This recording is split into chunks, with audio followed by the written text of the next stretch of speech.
Welcome back to my channel. Today I'm going to show you how to make Wanda's headpiece, or a Scarlet Witch headpiece. The new TV show from Disney Plus called WandaVision was released today, and I just really wanted to do something fun in honor of my favorite Marvel character. So yeah, all of the materials and a free template of this here will be listed below.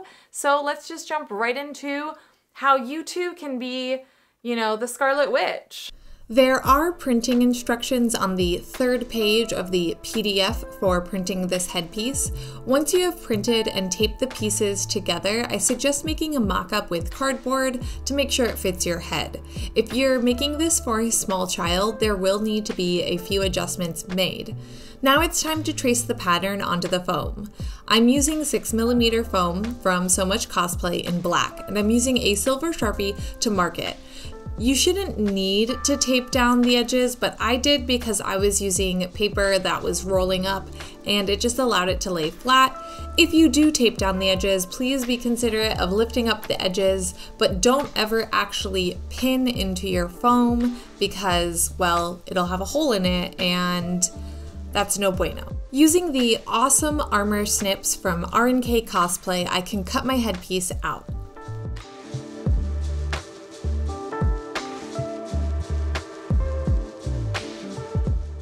Once it's cut out, I'm going to try it on and make sure it fits the way I want. If it does, I'll also measure the distance from side to side around my head for the elastic band later.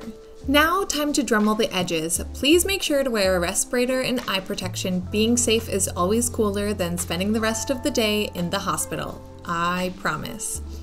To start, I go along the edge of my foam to Dremel a clean edge using my sandpaper attachment. Once that's clean, I tilt my Dremel so I can get a nice 45-degree angle on my edge, again with the sandpaper tool.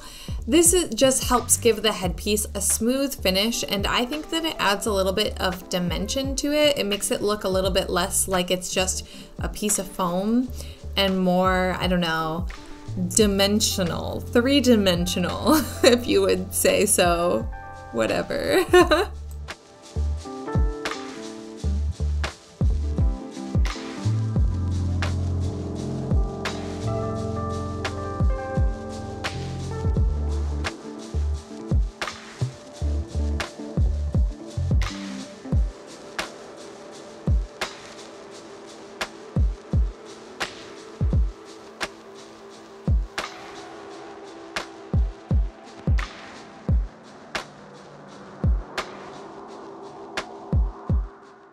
Once my dremeling is done, I take a break to vacuum up all of the dust. This will save me from trouble in the near future.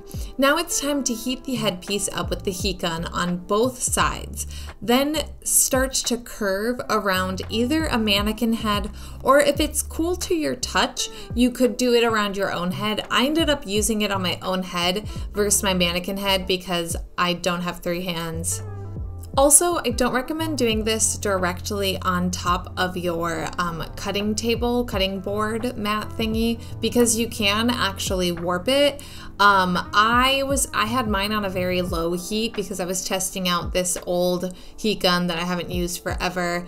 I'm thinking of throwing it away because I have another one that's better, but I have it on a very low heat, so it's not actually having any effect on my mat, but just don't put it on directly on your mat. So it's best to hold the foam in shape until it completely cools. If you're not getting the shape you want, you can always do it again. Just remember, once you heat it up, it will lose the shape you already have, so you're basically gonna have to start all over again.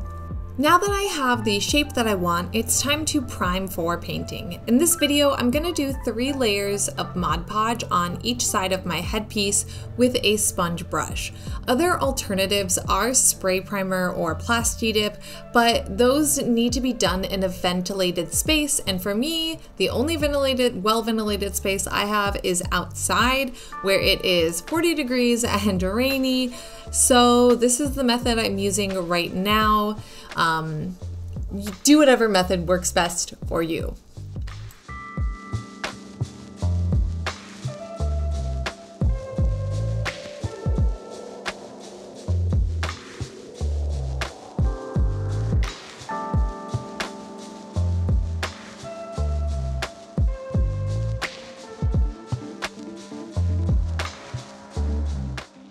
For paint, I am using Decor Stylin paint in brick.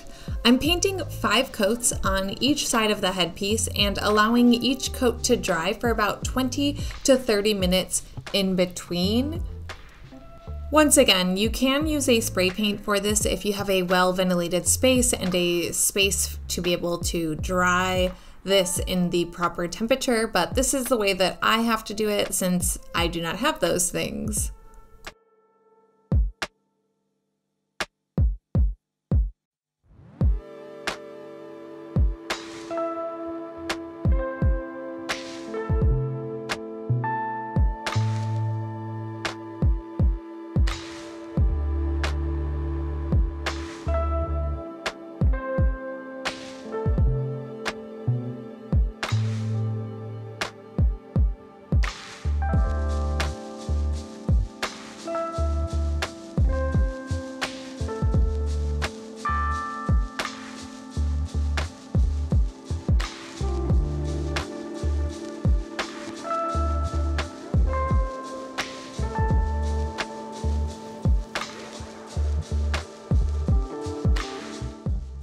Now it's time to seal the paint. For this, I'm using Americana Decor Soft Touch Varnish and the same sponge brush from before, but I did wash it.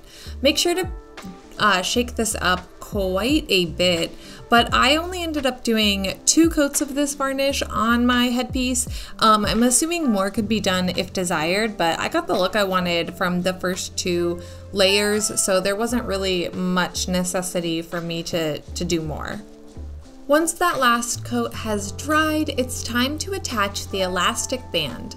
I used a 1-inch thick elastic band that I cut 10 inches, which was the measurement from earlier in the video, and then I used hot glue to glue it onto the back of the headpiece where I wanted it to be placed. This placement is right above my ears, which works really well for me because when I cosplay as the Scarlet Witch, I will actually wear a wig. For this video, I went with my regular hair because I just thought it would look more fun, and I don't know. But I will also put a little bit more glue around the edge just to kind of make sure it's secure. You could also use a contact cement like Barge or like a rubber cement. I just used hot glue because, well, that's what I had closest to me, and honestly it does the trick, so why not? Now that the glue has thoroughly dried on the first side, I am going to add the glue to the second side, and this is actually going to take a little bit of bending of the headpiece for me to be able to complete. So you'll see I will bend it right here, and then I will hold it just a little bit until it gets tacky enough to where it's staying by itself. And now I'm going to add some more glue to this, just like we did on the first one, just to make sure once again that this stays on pretty well. Whenever you have something on your head, you do want to take into consideration how much you're going to move it, and therefore I try to just do a little bit more. More is better in that case, I guess you could say. So more glue, and then once this dries, it's ready to wear. All right, and there you have it. That is how you can make your very own WandaVision headpiece. Oh my gosh, I am so excited for this show. I hope you guys are too. Thank you so much for watching, and if you liked this video, please give it a thumbs up. Subscribe to my channel. I upload every Sunday at 12 p.m. Eastern, although I know that today was a little bit of a special upload. You know, I couldn't resist. I just couldn't. So yeah, if you would like to subscribe to my channel and also like, I don't know, tell me what you thought of the first episode below, or let me know how you feel about things, or you could even just talk to me about your favorite Marvel character. I'm down, and I'll see you guys back here on Sunday with a really cool video. I hope you guys like it, so I'll see you then.